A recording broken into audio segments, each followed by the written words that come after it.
Vielen Dank, Herr Ziele. Für die liberale Fraktion hat das Wort Frau in 't Veld. Yes, thank you, Chair. Madam Prime Minister, President Juncker, ALDE welcomes the priorities of the Latvian Presidency. Competitiveness, digital economy, a stronger presence of Europe in global affairs. ALDE fully shares all of those objectives.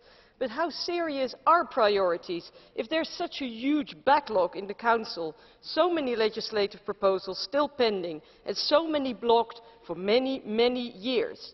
The Council is a bit like the Bermuda Triangle. We send in a legislative proposal and it disappears, never to be heard of anymore. And we don't want any more grand designs for the future. We need action. Don't talk about an investment plan, but put your money where your mouth is, quite literally. Don't talk about the digital economy, just adopt the telecoms package and the data protection package. No lip service to security and law enforcement, just adopt the Europol regulation.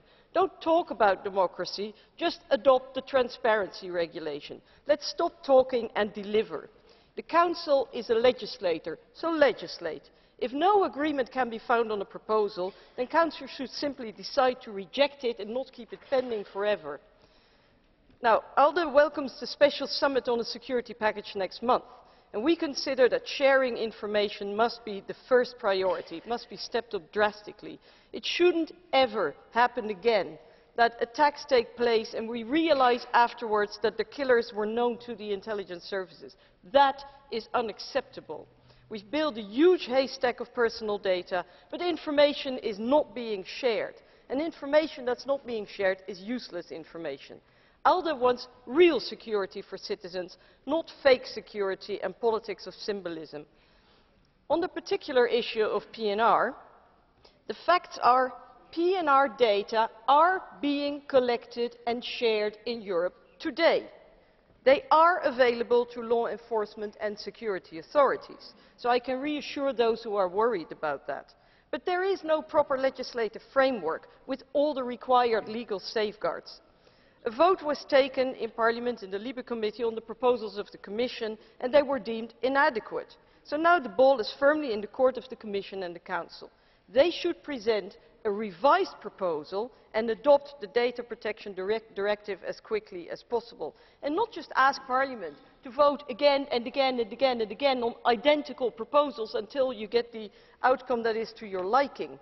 And we should not make the same mistake as in 2005, when we adopted the Data Retention Directive under great pressure, and it was subsequently scrapped by the courts last year, as we know.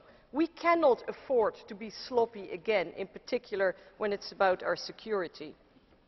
And what irritates me, President Juncker, is that in the meantime, in the absence of an agreement on PNR, the Commission is simply pushing ahead, funding the creation of an EU PNR with EU money and creating a fait accompli. And I wonder if this is the Commission's idea of better lawmaking. I would call it legislation by stealth. Now, finally, I would call on the Latvian Presidency to make the adoption of the horizontal anti-discrimination directive an absolute priority, Madam Prime Minister.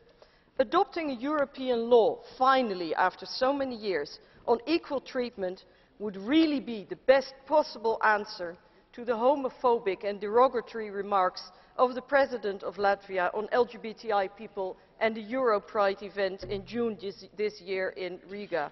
Madam Prime Minister, I hope the Latvian Presidency will achieve that and put the European motto into practice.